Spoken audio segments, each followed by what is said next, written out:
Kemungkaran-kemungkaran yang terjadi di malam tahun baru. Ma'asyiral muslimat yang dimuliakan Allah Subhanahu wa taala. Kita tahu bahwa dalam bulan ini, tepat kemarin pada tanggal 20 Desember, maka ada hari raya yang dilakukan oleh saudara-saudara kita yang beda agama, peringatan ulang tahun Natal. Kemudian belum satu pekan sudah ada lagi peringatan tahun baru. Apakah kemudian dua peringatan ini memang sama-sama berasal dari orang-orang Nasrani ataukah peringatan yang berbeda? Nanti kita akan lihat dari sisi sejarah. Tapi yang jelas bahwa apapun hari raya yang dilakukan orang-orang di luar daripada Islam, maka kita tidak ada urusan dengan itu. Biarlah mereka berhari raya dengan hari raya mereka, karena kita juga punya hari raya sendiri. Tidak perlu terlibat dalam perayaan mereka. Di zaman Nabi SAW, Umar bin Khattab radhiyallahu an pernah membawa lembaran-lembaran Taurat. Kemudian Nabi SAW bertanya, apa yang ada di tangan wahai Ibn al-Khattab? Maka Ibn al-Khattab mengatakan, ya, ini adalah lembaran-lembaran Taurat. Maka Nabi SAW mengatakan, buah, amutahawikun anta ya Ibn al-Khattab, laqad taraktukum alal bayda lailuha kanahariha la yazigu anha illa halik. Apa kau sudah bingung wahai Ibn al-Khattab dengan Islam sehingga harus membawa lembaran-lembaran Taurat itu? Bukankah aku tinggalkan kepada kalian Islam ini dalam posisi terang benderang, di mana malamnya seperti siangnya dan tidak ada yang berpaling dari Islam kecuali dia tersesat. Ini ucapan Nabi kepada Umar.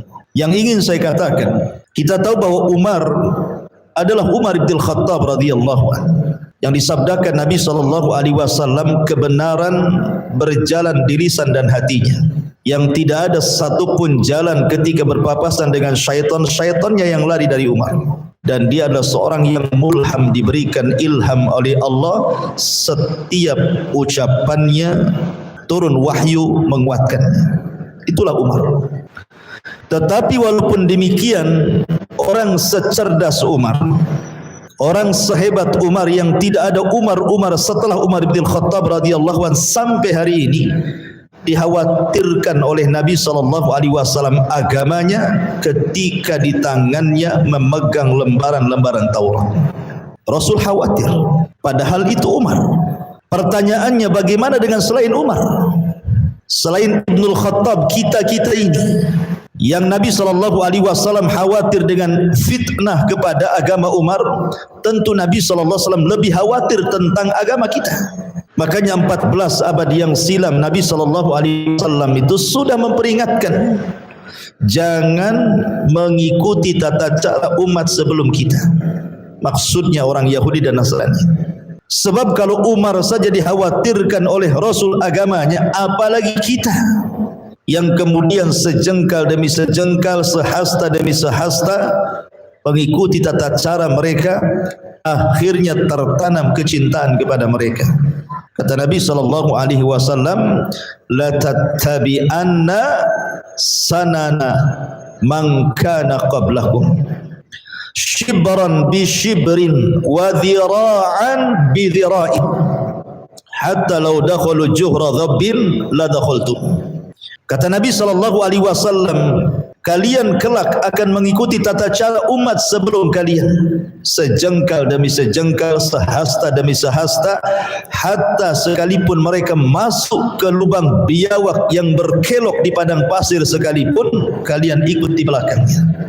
Sahabat bertanya, Rasul, apakah yang anda maksud Yahudi dan Nasrani? Maka Rasul mengatakan, kalau bukan mereka siapa lagi? Kalau bukan mereka siapa lagi? Maka Nabi SAW sudah memperingatkan jauh-jauh hari, jangan mengikuti tata cara yang mereka lakukan. Maka hari ini terbukti ucapan Nabi SAW kan, bukan hanya cara bicara, cara berjalan, cara berpenampilan, cara berpakaian, sampai kepada ikut terlibat dalam perayaan. yang hakikatnya perayaan itu adalah ada unsur ideologi di dalamnya, dan ideologinya sangat bertentangan dengan ideologi yang kita anut umat Islam. Dari sini ma'asyiral muslimat yang dimuliakan Allah Subhanahu wa taala, maka takutlah kita kepada Allah Subhanahu wa taala dan muliakan agama kita sendiri. Makanya Umar bin Khattab pernah mengatakan bahwa siapapun yang mencari kemuliaan selain daripada Islam, Allah akan hinakan dia. Apa kata beliau? Wa man yabtaghi izzata bi ghairi ma a'azzana Allah adzallana Allah. Siapapun yang mencari kemuliaan selain daripada kemuliaan yang Allah telah muliakan kita dengan Islam, maka Allah rendahkan kita. Kalau kita tidak memuliakan agama kita sendiri, lalu siapa yang akan memuliakannya? Terkadang saya heran, aneh tapi nyata.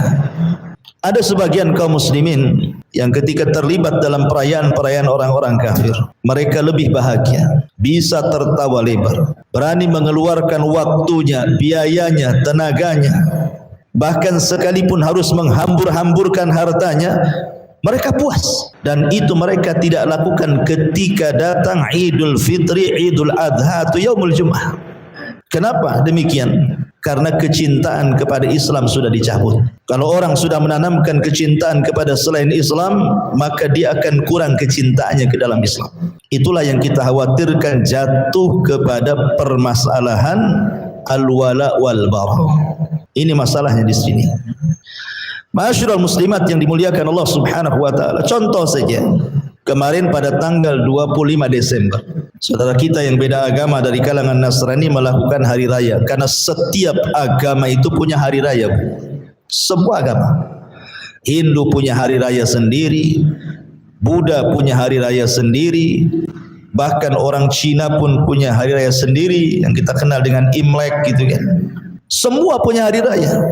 Termasuk juga Islam ada hari raya. Termasuk Nasrani, Yahudi juga ada hari rayanya. Lah anehnya ada sebagian kaum muslimin yang mereka kemudian ikut terlibat dalam perayaan mereka. Contoh umpamanya dengan cara menggunakan atribut-atribut di hari yang mereka sedang berhari raya di situ. Seperti umpamanya menggunakan atribut Santa Claus, ya kan? Entah dia bekerja di sebuah toko, supermarket, pom bensin dan begitu seterusnya. Ini tasyabbuh namanya, menyerupai orang kafir. Apa urusan Anda dengan pakaian? Anda sendiri tidak pernah menggunakan pakaian-pakaian Islam, menutup aurat kalau perempuan. Tapi ketika acara mereka, Anda pakai pula kemudian atribut-atribut mereka. Itulah orang kalau sudah ditanamkan kecintaan kepada mereka, benci pula kepada Islam. Ketika di hari raya umpamanya, sudah jelas-jelas hari raya itu dalam Islam itu sangat mulia karena diisi dengan ibadah. Islam tidak pernah merayakan hari raya diisi dengan petasan, dengan kembang api, itu tidak ada. Islam itu mengisi hari raya dengan takbir, malamnya takbiran. Artinya zikir kepada Allah. Kemudian paginya salat. Kemudian silaturahim. Kemudian saling mendoakan. Kalau Idul Adha ada tambahan ritual kurban. Kan indah dalam Islam ini. Karena merayakannya dengan ibadah kepada Allah Subhanahu wa taala kan. Ya. Tapi lihat kenyataan di tengah lapangan kita, apabila saudara kita di luar daripada Islam merayakan perayaan-perayaan, kebanyakan bersifat duniawi. Bahkan tak jarang menghambur-hamburkan harta. Contoh tahun-tahun umpamanya kan, itu harga petasan itu bukan 10.000, 20.000 tuh, ada yang juta-juta tuh harganya. Yang hanya dihabiskan hanya hitungan detik saja sudah habis petasan itu. Habis pula uang segitu banyaknya tuh. Artinya dari sini kita bisa membedakan cara mengisi hari raya dalam Islam dengan cara mengisi hari raya di luar Islam kan. Beda jauh. Kita ini betul-betul diisi dengan ibadah.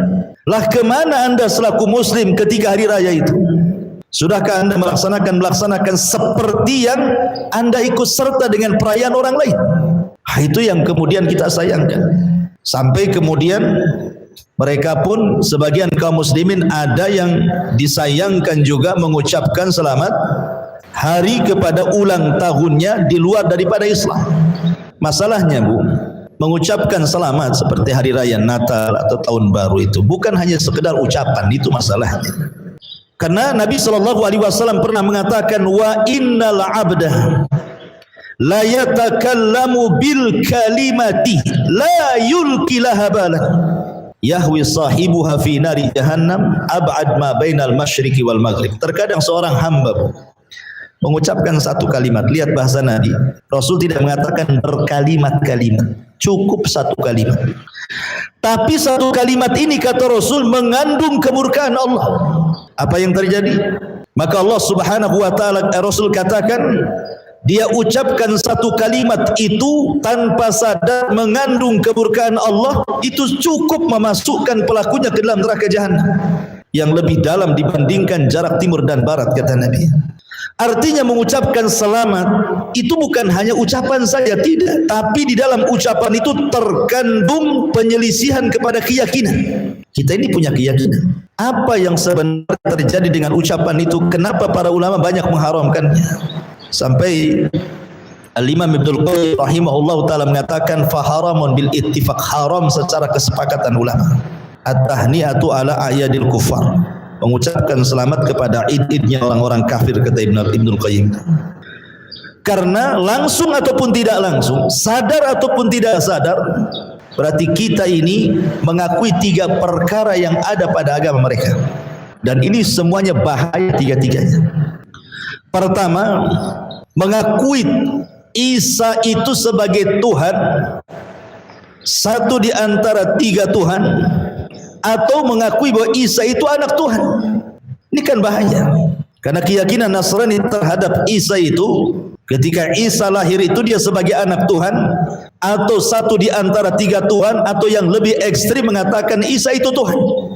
Padahal perhatikan dalam surah Maryam, Allah Subhanahu wa taala mengatakan wa qalu takhadar rahman walada laqad ji'tum syai'an idda takadu samawatu yatafattarna minhu wa tanshaqqul ardu wa takhirrul jibalu hadda anda aulir rahmani walada wa ma yanbaghi lirrahmani ayyattakhidha walada in kullu man fis samawati wal ardi illa atir rahmani abda laqad ahsahum wa addahum adda wa kulluhum atihi yaumal qiyamati farda. Lihat Allah Subhanahu wa taala mengatakan dalam surah Maryam, mereka berkata, Allah yang Maha Pengasih telah mengangkat seorang anak.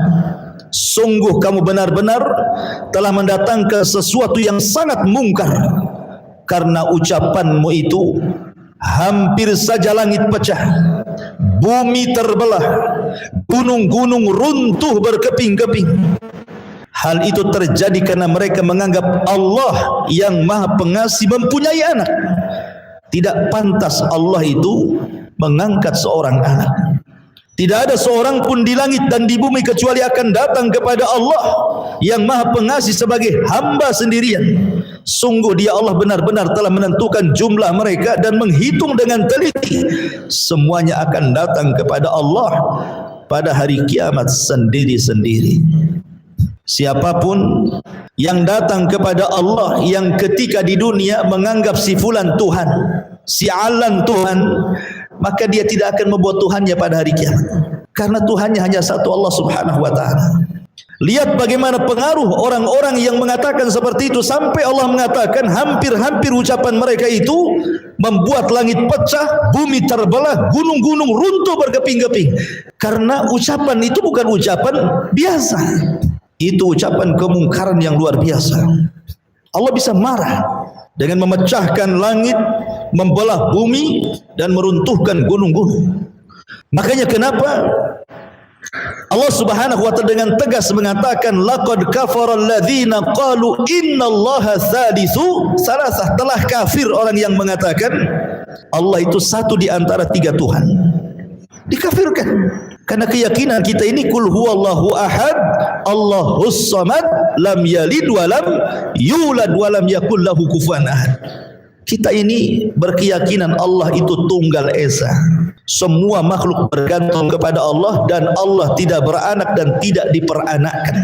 Itulah keyakinan kita. Seolah-olah kalau saya ingin katakan, Bu, umpamanya 1 tahun ibu yakin Allah itu ahad, Allah itu Maha Esa, tidak ada sekutu bagi Allah Subhanahu wa taala. Tapi ketika ibu tanggal 25 Desember mengatakan kepada orang-orang Nasrani selamat hari Natal umpamanya, seolah-olah ibu mengatakan, ya Allah, untuk hari ini saya katakan bahwa Engkau itu satu di antara tiga Tuhan. Untuk hari ini saya katakan bahwa Isa itu anak Tuhan. Untuk hari ini bahwa saya katakan bahwa Isa itu satu di antara tiga Tuhan, bahkan Tuhan itu sendiri. Kira-kira Bu, orang yang seperti ini apa tidak mengandung laknat? Kan seolah-olah ngomong seperti itu kan. Karena ada orang mengatakan saya enggak yakin kepada Tuhan orang Nasrani Ustaz. Sekarang yang mengucapkan kalimat itu saja, setahun sekali itu juga kan. Seolah-olah ada mengatakan seperti itu. Jadi selama 1 tahun kita katakan Allahu Ahad. Tiba-tiba tanggal 20 Desember kita katakan Allah itu tidak ahad. Karena di sana ada Tuhan selain Allah, Isa bin Maryam. Kufur. Ya. Makanya kenapa ulama keras melarang tentang ucapan tahniah ini? Karena ini konsekuensinya mengakui ketuhanan orang-orang Nasrani. Ini yang pertama. Yang kedua, mengakui bahwa Isa bin Maryam itu sudah mati dan mati di palang salib. Dan ini bertentangan dengan kaidah dalam Al-Quran bahwa Isa itu tidak meninggal. Isa itu masih hidup. Itu keyakinan kita kaum muslim. Dan yang menghabarkan Isa itu masih hidup bukan Nabi Muhammad SAW, tapi Allah sendiri yang mengatakan. Ketika orang-orang Yahudi mengatakan qatalna al-Masih Isa bin Maryam, kami sudah membunuh Al-Masih Isa bin Maryam, apa kata Allah? Wa ma qataluhu, mereka tidak membunuhnya. Wa ma sallabuhu, mereka tidak menggantung di tiang salib. Walakin syubbiha lahu, tetapi Isa diserupakan dengan muridnya. Bal rafa'ahu Allahu ila sama, Allah angkat Isa ke langit dan Isa sekarang berada di langit kedua. Karena Rasul pernah berjumpa dengan dia pada peristiwa Isra Mi'raj, dan akan turun di akhir zaman sebagai hamba Allah, bukan sebagai Tuhan.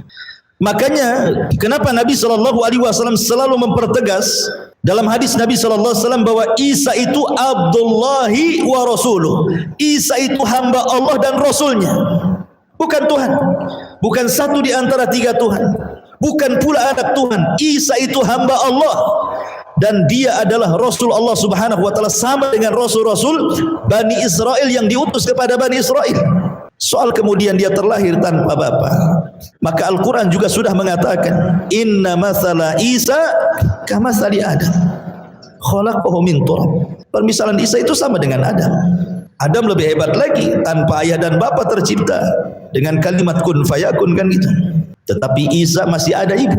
Makanya sering kita katakan Isa ibnu Maryam, dia anak Maryam, bukan anak Tuhan. Makanya Nabi selalu mengatakan man syahida alla ilaha illallah wahdahu la syarikalah wa anna Muhammadan abduhu wa rasuluh wa anna Isa abdullahi wa rasuluh. Siapa yang bersaksi bahwa tidak ada sembahan yang berhak disembah kecuali dia, tidak ada sekutu bagi dia, Muhammad hambanya dan rasulnya, begitu juga Isa hambanya dan rasulnya. Maka di ujung hadis, adkhalahullahu al-jannah ala ma kana minal amal, Allah akan masukkan ia ke dalam surga sesuai dengan perbuatan dan amalannya. Maka kita yakini Isa itu belum wafat. Kalau ibu katakan selamat kepada saudara kita orang Nasrani pada ulang tahun Natal mereka, sama saja ibu dengan meyakini keyakinan yang diyakini oleh mereka. Lalu apa bedanya ibu dengan mereka? Ya kan? Makanya Rasul mengatakan man tasyabbaha biqaumin fahuwa minhum, kan itu ya. Barang siapa yang tasyabbuh dengan sebuah kaum maka Anda termasuk kaum itu. Kemudian yang ketiga, tentang kelahiran Isa sendiri itu masih diragukan, akankah dia lahir pada 25 Desember. Ini diragukan, baik secara Injil ataupun Al-Quran. Ya. Karena di dalam Al-Quranul Karim Allah Subhanahu wa taala tegas-tegas mengatakan dalam surah Maryam, fanadaha min tahtiha alla tahzini qad ja'ala rabbuki tahtaki sariyah wa huzzi ilayki bijid'in nakhlati tusaqit alayki rataban janiyah. fakuli washrabi wa qarri aynan fa imma tarayanna minal bashari ahadan fakuli inni nadzartu lirrahmani sauman falam ukallimal yawma insiya. Ketika Jibril berseru kepada Maryam dari tempat yang rendah, ada yang mengatakan yang berseru itu adalah Isa ketika lahir. Janganlah engkau bersedih wahai Maryam, sungguh Tuhanmu telah menjadikan anak sungai di bawah kakimu. Goyangkanlah pangkal pohon kurma itu ke arahmu, niscaya pohon-pohon akan menjatuhkan buah kurma yang matang kepadamu. Makanlah, minumlah dan bersukacitalah engkau wahai Maryam. Jika engkau melihat seseorang, katakanlah sesungguhnya aku telah bernadar puasa tidak bicara untuk Tuhan yang Maha Pengasih. Oleh karena itulah aku tidak akan bicara dengan siapapun pada hari ini kepada manusia. Lihat, perhatikan, di sini Maryam sedang melahirkan Isa. Kemudian Allah mengatakan, goyangkan pohon kurma itu, maka akan jatuh rotab kurma-kurma basah. Makanlah. Kurma basah itu tidak mungkin berbuah di bulan Desember, karena kurma itu biasanya berbuah kalau tidak bulan 6, bulan 7 sampai bulan 8 saja. Di mana-mana kurma ini di bulan-bulan ini berbuahnya. Kalau bulan Desember nggak ada kurma yang berbuah. Artinya dari sini saja dipertanyakan kan begitu. Sementara Al-Quran mengatakan ketika Maryam melahirkan, dia menggoyang batang kurma, jatuh itu rotopnya. Artinya Maryam itu melahirkan antara bulan 6 sampai bulan 8 kan.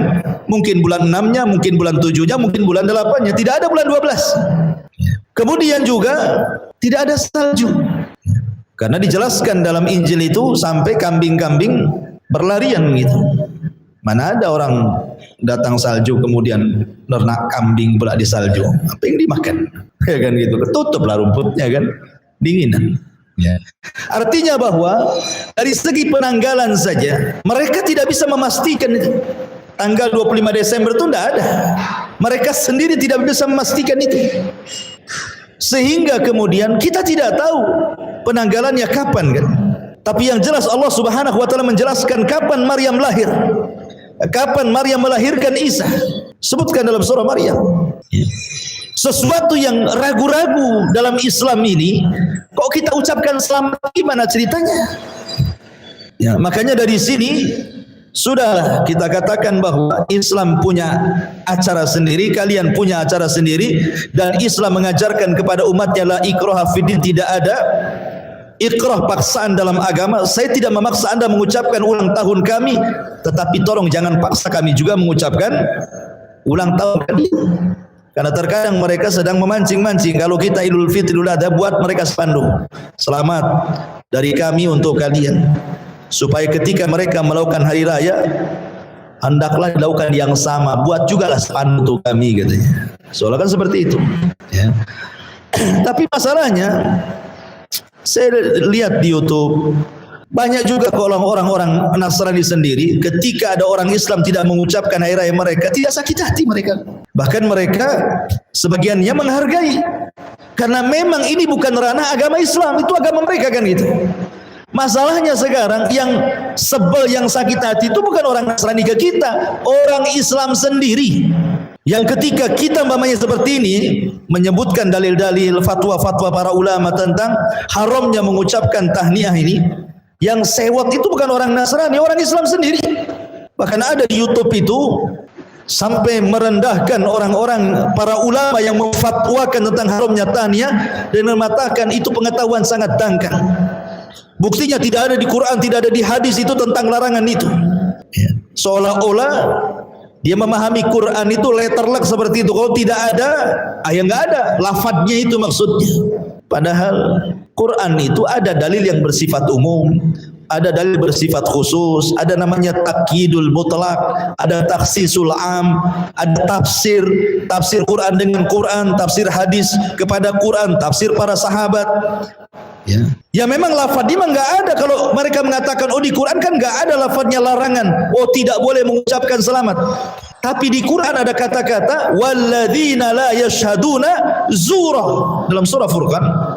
Ketika Allah Subhanahu wa taala menjelaskan tentang sifat-sifat ibadur rahman, apa kata Allah? Walladzina la yashhaduna zura. Hamba-hamba ar-Rahman, hamba-hamba yang baik itu adalah hamba-hamba yang tidak menyaksikan az-zur.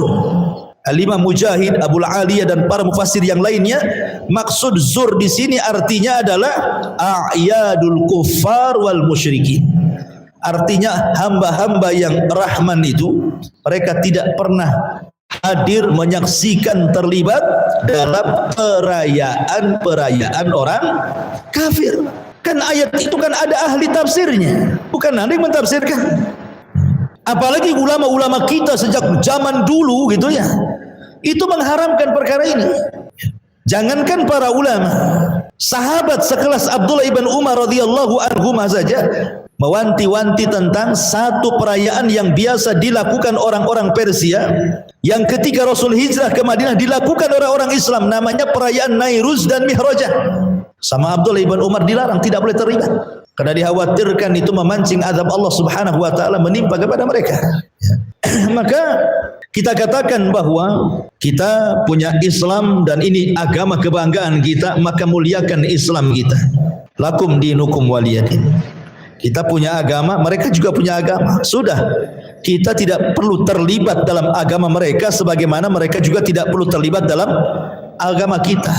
Karena kita teringat dengan ucapan Al-Walid ibn Mughirah yang datang kepada Rasul. Apa kata Al-Walid ibn Mughirah? Ya Muhammad, kalau memang dakwahmu itu karena harta, kami kumpulkan harta kami, kami akan kasihkan kepada kamu. Kalau dakwahmu karena wanita, kami carikan wanita tercantik, kami nikahkan dengan kamu. Kalau dakwahmu karena jabatan, pangkat dan kepemimpinan, kami jadikan kau pemimpin kami.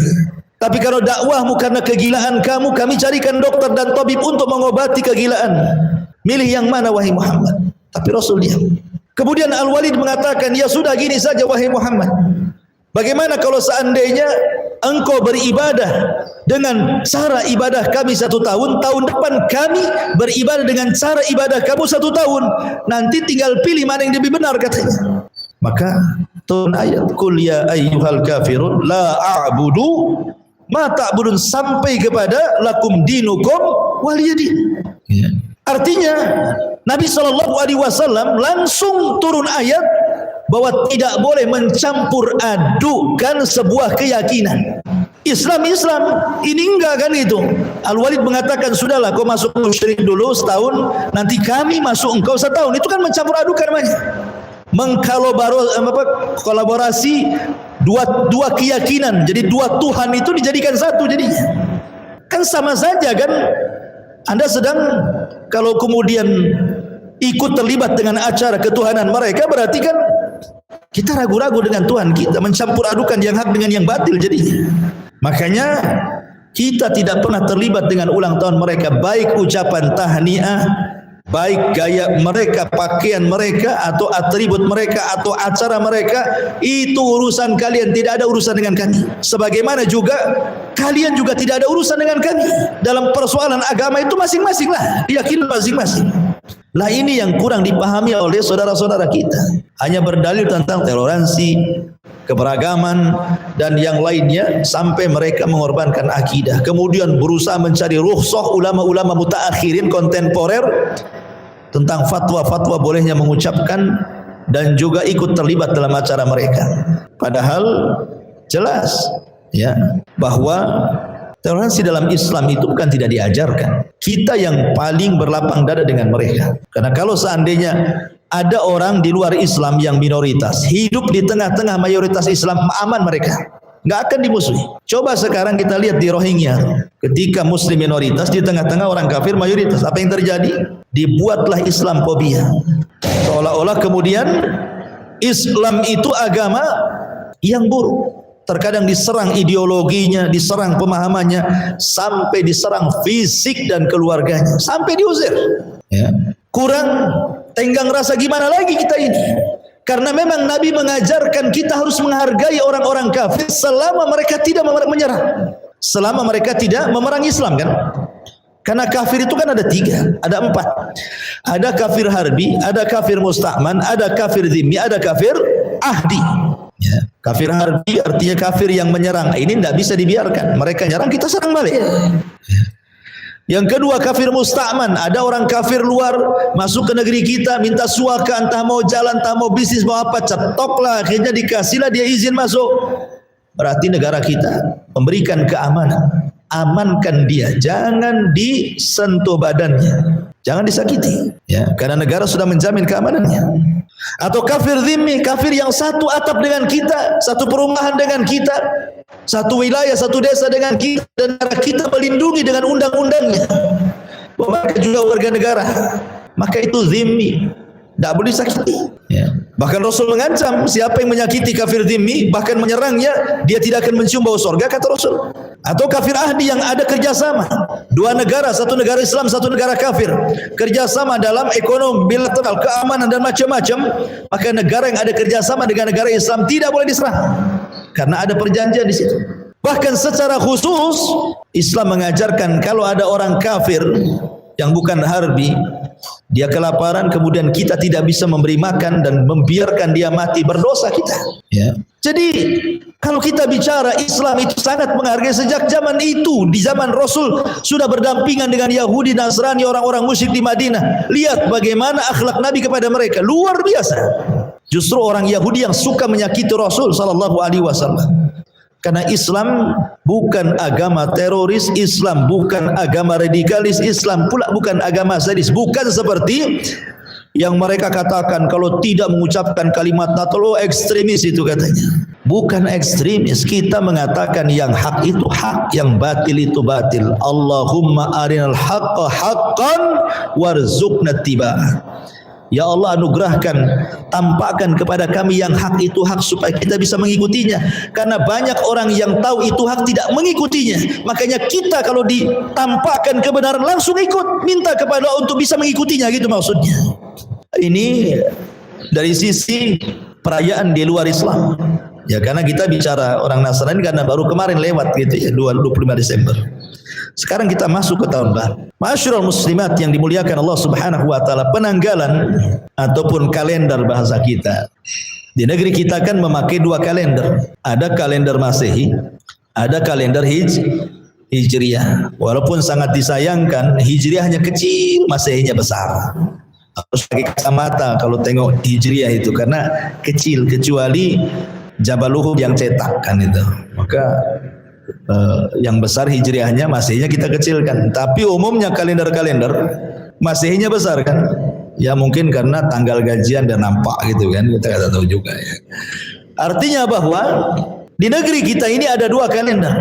Satu kalender Hijriah yang memang itu kalender Islam, diambil dari Qamariyah, perjalanan bulan, ya. Satu kalender Masehi yang katanya itu diambil dari pasca kelahiran Isa Al-Masih. Walaupun sebenarnya kalender sendiri apakah yang pertama kali itu mencetuskan kalender itu adalah dari Vatikan gitu ya. Apakah sebelumnya sudah ada kalender? Rupanya setelah dicari-cari sejarah, rupanya kalender itu sudah ada sejak zaman Romawi kuno. Ibu bisa baca di Google. Ya, di Google itu klik gitu kan. Ya, itu banyak sejarah-sejarah, ibu bisa ringkas. Kalau saya boleh ringkas secara singkat, bahwa dahulu di zaman kerajaan Romawi kuno belum lagi ada Nasrani. Karena Nasrani ini kan setelah diutusnya Isa. Artinya sebelum Isa datang kan itu ya. Jadi orang-orang Romawi kuno itu mereka sudah membuat semacam kalender. Ya. Ibu bisa klik itu apa? Gregorian kalender gitu. Nanti keluar itu tentang sejarah Raja Romawi itu yang membuat pertama kali kalender itu, yang kemudian nama-namanya bulan itu disesuaikan dengan nama dewa-dewa itu, kemudian disadur oleh orang-orang Vatikan, orang-orang yang ada di gereja Romawi kan. Ya, dulu nama Raja Romawi itu ada yang mengatakan Julian kalender gitu ya. Kemudian diadopsi oleh Vatikan menjadi Gregorian kalender. Jadi ada dua tuh, ada versi Romawi, ada versi Vatikan kan gitu. Lah yang dari versi Vatikan ini kemudian disadur oleh PBB. Nah karena negeri kita ini memang masuk pada anggota PBB, mau tidak mau disamakan kalendernya. Satu dunia itu. yang ikut anggota PBB itu. Makanya kita ikut mereka gitu. Jadi kalender Masehi kan itu. Itu pun setelah kemudian diperbaiki oleh pihak orang-orang Nasrani. Makanya dinasabkan kepada kalender Masehi jadinya kan. Padahal sebelumnya sudah ada sejak kerajaan Romawi itu kalender itu. Tapi dari sini apakah kemudian itu berasal dari kelahiran Isa ataukah kemudian dari sebelumnya dari Julian kalender dari Raja Romawi? Tapi di balik kalender Hijriah atau kalender Masehi ini ada sejarah.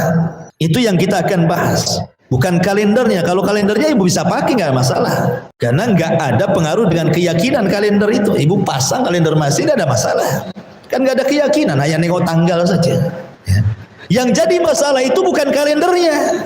Sejarah tentang 1 Januarinya yang disebut dengan tahun baru, penutupan tahun dan pembukaan tahun 1 Januari. Karena Januari sendiri ada yang mengatakan itu nama sebuah dewa namanya Janus ya. Ada dewa namanya Janus yang kemudian diambil nama sebagai bulan awal tahun baru Januari jadinya. Jadi dewa Januari, dewa Janus yang katanya berhalanya itu punya 2 muka itu ya. Jadi muka ke depan, muka ke belakang. Seolah-olah kalau ke belakang itu 2022, ke depan 2023, ke belakang kemudian berlalunya tahun, ke depan menyongsong tahun baru. Seolah-olah seperti itu bentuk berhalanya. Berhala Januari itu atau berhala yang disembah oleh orang-orang Romawi kuno itu. Dan setiap 1 Januari itu dirayakan berhala tersebut. Jadi mereka merayakan dewa Janus setiap 1 Januari pergantian tahun. Lah orang-orang Persia itu tidak memiliki perayaan seperti yang dimiliki oleh orang-orang Romawi. Padahal kan Persia dan Romawi kita tahu di zaman itu adalah negara terbesar adidaya kan gitu ya. Islam itu tidak ada di peta di zaman itu. 2 negara ini yang menguasai dunia di zaman itu. Kalau nggak Romawi, Persia. Walaupun secara kewilayahan Persia lebih luas dibandingkan Romawi kan. Tapi Persia itu tidak punya perayaan seperti yang dilakukan orang-orang Romawi. Sejak itulah Persia menyadur. Ya, ikut-ikutan melakukan perayaan yang suka dilakukan orang-orang Romawi. Ketika mereka kemudian selalu memperingatkan 1 Januari untuk berhala mereka, dewa Janus itu. Dalam rangka pergantian tahun. Maka orang-orang Persia pula melakukan hal yang sama yang kemudian disebut ulang tahunnya Nairuz dan Mihrajan namanya. Ada perayaan Nairuz, ada perayaan Mihrajan. Jadi perayaan Nairuz itu artinya pergantian tahun. Sama juga pergantian tahun Nairuz itu. Tetapi Mihrajan itu ulang tahun orang-orang Persia, hari raya orang-orang Persia 6 bulan setelah Nairuz. Jadi kalau Nairuz itu tanggal 1 Januari, nanti 6 bulan setelahnya mereka buat hari raya lagi, namanya Mihrajan. Lah ketika Persia ini mencaplok negeri Arab sebelum diutusnya Nabi SAW, ketika itu Raja Yamannya namanya Saif ibn Diyazan, dan ketika itu Yaman dipegang orang-orang Ahbash, rajanya Abrohatul Asram yang menyerang Ka'bah itu. Abroha meninggal, kekuasaannya melemah, kemudian dikuasai anaknya. Akhirnya Saif ibn Diyazan ini minta bantuan kepada Persia untuk mencaplok kembali negeri Yaman dan mengusir orang-orang Ethiopia balik ke kampung halamannya orang-orang Ahbash itu. Dan berhasil. Akhirnya Persia pun masuk ke Arab. Inilah sejarah kenapa Persia masuk negeri Arab. Karena orang-orang Arab ingin mengusir orang-orang Ahbas, orang-orang Ethiopia, orang-orang Abroha, tapi tak bisa. Terpaksa minta bantuan kepada Persia. Kenapa tidak ke Romawi minta bantuannya? Karena Abroha dengan Romawi agamanya sama-sama Nasrani. Tidak mungkin Nasrani menyerang Nasrani. Makanya kemudian Raja Arab ini meminta bantuan Persia, akhirnya ditaklukkanlah Ahbas pulang ke Ethiopia. Akhirnya Yaman di bawah kekuasaan Persia, rajanya Said ibn Diyazan. Dari situlah Persia mencengkram Arab, sehingga banyak budaya-budaya Persia mau tidak mau berkembang di tanah Arab. Samalah dengan negeri kita, 350 tahun dijajah Belanda, otomatis kan budaya-budaya Belanda itu tidak bisa dihilangkan. Susah gitu ya. Apalagi Belanda sendiri kebanyakan mayoritas agama mereka Nasrani. Jadi biasa tahun baru biasa bagi mereka. Kemudian Natal juga biasa kan itu. Sehingga kemudian kaum muslimin terikut sampai hari ini tuh. Sama juga penduduk Madinah yang merupakan asal mulanya dari Yaman gitu ya. Lah Yaman ini ketika dicengkram Persia, banyak budaya-budaya ditiru oleh orang-orang Arab, termasuk oleh penduduk Madinah, baik di masa jahiliyah ataupun ketika mereka sudah memeluk Islam. Masih dirayakan juga Nairuz dan Mihrajan itu. Makanya dalam hadis Bukhari, Anas ibn Malik radhiyallahu anhu menceritakan ketika Rasul hijrah dari Mekah ke Madinah, dilihatnya orang-orang Madinah sedang berhari raya dengan 2 hari raya. Sebagian ahli hadis mengatakan bahwa mereka sedang berhari raya dengan 2 hari raya yang biasa dihari rayakan orang-orang Majusi, Nairuz dan Mihrajan, tetapi tidak ada unsur ibadah, hanya kumpul-kumpul, ngobrol-ngobrol, rame-rame gitu saja, senang-senang gitu ya, urusan dunia. Maka Rasul mengatakan, ini kalian sedang ngapain? Ya, apa yang kalian rayakan itu? Kemudian Rasul mengatakan, innallaha qad abdalakum bi khairi minhuma Idul Fitri wa Idul Adha. Ingat, Allah sudah menggantikan 2 hari raya kalian dengan 2 hari raya yang jauh lebih baik dibandingkan 2 hari yang kalian miliki. Kemudian Rasul mengatakan Idul Adha dan Idul Fitri. Para ulama hadis, saya katakan tadi bahwa yang dimaksud 2 hari raya yang diadakan orang-orang Ansor itu, yang biasa mereka rayakan dari zaman jahiliyah sampai mereka memeluk Islam, itu maksudnya budaya hari raya orang-orang Majusi, Nairuz, pergantian tahun, dan Mihrajan, peletakan ada yang mengatakan Mihrajan itu karena ulang tahun mengenang kematian Raja Persia yang lama. Dikenang, dibuatlah ulang tahun, jadilah Mihrajan. Jadi mereka kemudian merayakan ulang tahun itu. Maka Rasul kemudian melarang, enggak usah lagi kalian melakukan 2 hari raya itu, karena Islam sudah punya 2 hari raya yang lebih baik dibandingkan Nairuz dan Mihrajan, Idul Adha dan Idul Fitri. Lihat faedahnya di sini, Bu. Para sahabat itu ketika menghari rayakan Nairuz dan Mihrajan itu tidak ada unsur keagamaan. Ya hanya kumpul-kumpul, makan-makan gitu saja. Enggak pakai atribut-atribut Majusi, tidak. Mereka hanya bersenang-senang saja soal dunia. Tapi sama Nabi dilarang. Sama Nabi dilarang. Gimana dengan orang-orang yang hari ini kemudian ikut serta merayakan, membeli merconnya, nunggu sampai jam 12-nya. Ngantuk-ngantuk dia, kopinya juga banyak. Nunggu sampai jam 12. Ya. Bila perlu, mana daerah yang banyak merconnya, dia hadir pula di situ. Ya, sambil kulineran di situ. Jadi sudah disiapkan, siangnya tidur biar malamnya begadang. Nah ini kan repot nih. Disiapkan tuh, sampai matanya disiapkan. Siangnya dia tidur tuh, supaya malamnya bisa sampai ke pukul 12 tuh. Ya, dia beli mercon pula dia, keluar pula hura-hura di situ. Belum lagi kemudian ikhtilatnya, maksiatnya, zinahnya, khomernya, macam-macamnya di situ kan. Gimana yang seperti ini? Kalau Nabi masih hidup di zaman sekarang sudah dilarang lah, lebih jauh dilarang dibandingkan apa yang dilakukan para sahabat tadi. Sahabat Nabi ini nggak ada maksiat-maksiatan, cuma kumpul-kumpul kan gitu ya. Hanya kumpul-kumpul, Rasul larang. Dari sini kita tahu bahwa alasan ini sebagai bantahan kepada orang, Ustaz saya kan yakin dengan Islam. Ya, saya mentauhidkan Allah, Muhammad nabiku, Islam agamaku. Masa saya mengucapkan selamat tahun baru mempengaruhi akidah saya, katanya. Kan saya nggak terpengaruh, katanya. Apa salahnya? Saya kan nggak mempengaruhi agama saya. Nabi loh. Ini di depannya para sahabat. Mungkin nggak sahabat terpengaruh dengan Majusi? Tidak. Apalagi hidupnya Rasul di depan mereka. Nggak mungkin sahabat terpengaruh dengan orang Majusi kan? Tapi Rasul SAW melarang mereka itu dalam rangka syaddud dari'ah namanya. Kalau bahasa sederhananya, sebelum turun hujan Anda sudah beli payung. Jangan ketika hujan beli payung, ya sudah basah lah kan itu.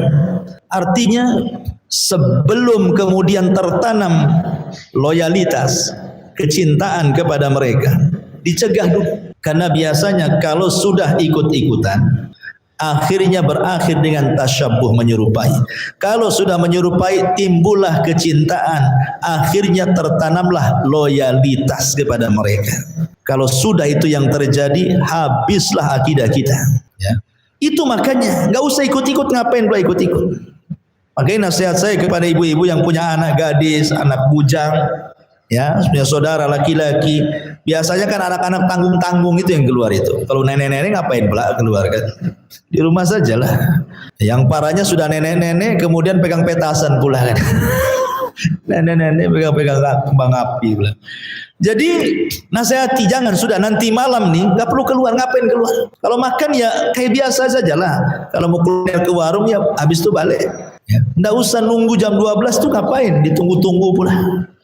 Karena bagaimanapun dari sisi madorotnya ya tahun baru itu satu, langsung atau tidak langsung kita meletakkan loyalitas kepada acaranya orang-orang kafir. Yang kedua, tasyabbuh dengan mereka, tanpa sadar kita menyerupai mereka. Yang ketiga, maksiat yang banyak. Contoh umpamanya, sering saya ikuti setiap tahun tuh grafik perzinahan di tahun baru itu semakin meningkat. Bahkan sering diberitakan itu kan penjualan kondom itu meningkat setiap tahunnya di tahun baru. Kalau untuk bukan berzina untuk apa coba? Ya karena fungsinya untuk itu, meningkat. Kemudian juga belum lagi orang-orang yang miras minuman keras. Dan itu bukan orang mereka, terkadang orang Islam juga minum-minum di situ. Kemudian menghambur-hamburkan uang coba. Makanya saya katakan tadi patasan itu bukan 1.000-2.000 perak harganya. Ada yang 100.000, ada yang 1 juta, ada yang lebih tuh. Juta-juta itu harga mercon tuh. Hanya untuk dinyalakan sejenak kemudian sebentar nggak sampai 5 menit habis dia. Habislah 1 juta di kocek dia tuh. Kan mubazir itu. Belum lagi kemudian dia begadang sampai jam 12 malam. Rasul memakruhkan tidak boleh ngobrol setelah Isya. Kenapa? Supaya kita bisa bangun sepertiga malam akhir dan sholat subuh. Ya. Ini enggak sengaja begadang sampai 12 malam. Apa itu? Nobarnya nonton bareng, ya kan? Ya. Di mana kan mesti di Batam ini kan ada tempat-tempat khusus tuh nyalain itu kan. Kumpul lah di situ tuh sampai jam 12. Itu nanti mulai start jam 12 baru mercon itu terus sampai jam 2 tuh. Baru ibu pulang, ngantuk pula jam 2 itu. Matahari malaikat turun sepertiga malam akhir, kita pula ngantuk. Subuh pula makin ngantuk. Ya. Lah ini kan madarat, dunianya madarat, agamanya pun madarat. Apa semacam hanya sebatas ibadah dan dunia saja? Tidak, akidahnya pun madarat. Karena ini bicara tentang iman dan kufur. Di balik hari raya itu ada simbol bahwa yang pertama kali membuat hari raya pergantian tahun itu karena ada kepercayaan soal sesembahan kepada selain Allah Subhanahu wa taala. Itu yang kemudian kita peringatkan terus, tak bosan-bosan setiap datang tahun baru ya kita bicara lagi supaya kita tahu bahwa perkara ini perkara mungkar. Tidak perlulah ikut. Yang namanya pergantian tahun itu sama dengan pergantian bulan. Apa bedanya? Ya, dari bulan ini ke bulan berikutnya, dari hari ini ke hari berikutnya, dari jam ini ke jam berikutnya, itu sama dengan tahun dari tahun ke tahun itu. Enggak ada bedanya. Karena intinya adalah pergantian malam ke siang, siang ke malam, itu intinya. Sebagaimana Allah mengatakan inna fi khalqis samawati wal ard wa ikhtilafil laili wan nahar la ayatin liulil albab.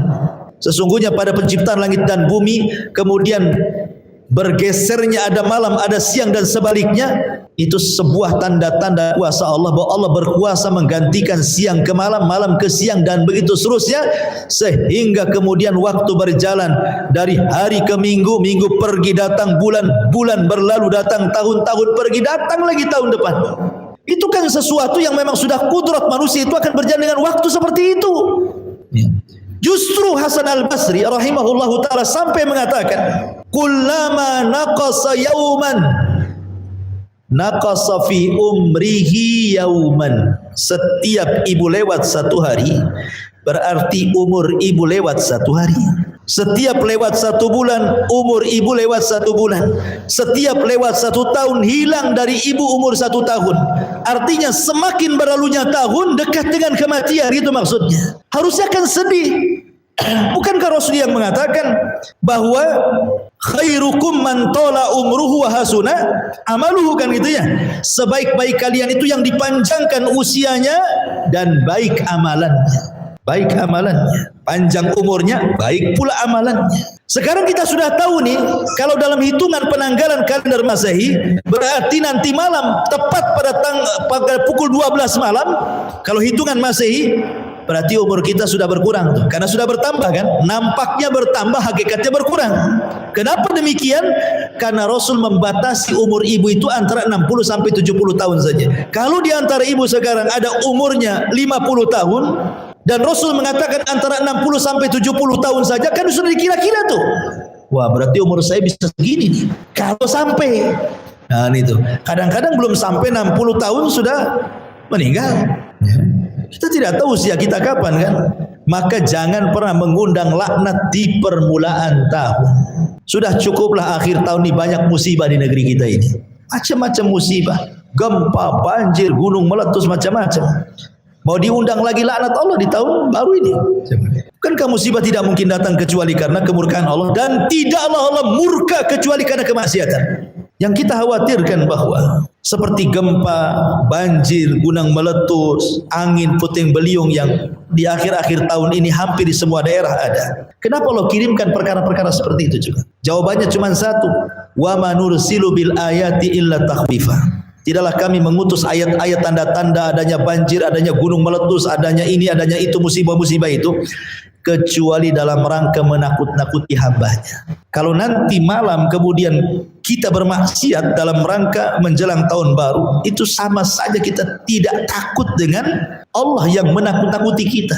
Lah kalau tidak takut kan kurang ajar. Bisa saja Allah tambah azabnya lagi. Lah ini yang kita khawatirkan. Harusnya kata ulama, kalaupun kita harus merenung tentang perpindahan tahun ke tahun, maka muhasabahlah. Kewajiban kita cukup muhasabah. Maksud muhasabah itu gini Bu, renungkan yang sudah berlalu, tatap yang akan dihadapi. Yang dulu-dulu itu mungkin Ibu merenunglah. Mungkin ada yang kurang sholat wajibnya, ada yang kurang puasa sunnahnya, ada yang kurang baca Qur'annya, jarang ke masjidnya, jarang ke majelis taklimnya, jarang sedekahnya. Terpikirlah, janganlah tahun ini jangan seperti tahun kemarin. Gitu maksud. Itu muhasabah namanya. Kita melihat apa yang kurang untuk lebih takut lagi kepada Allah Subhanahu wa taala dan berjanji bahwa tahun ini jangan sampai tahun kemarin. Itu bagus. Itu namanya optimis. Itulah yang disebut dengan muhasabah. Kemudian ketika sudah sampai tingkat muhasabah, naikkan sedikit menjadi muraqabah. Merasa diawasi oleh Allah Azza wa Jalla.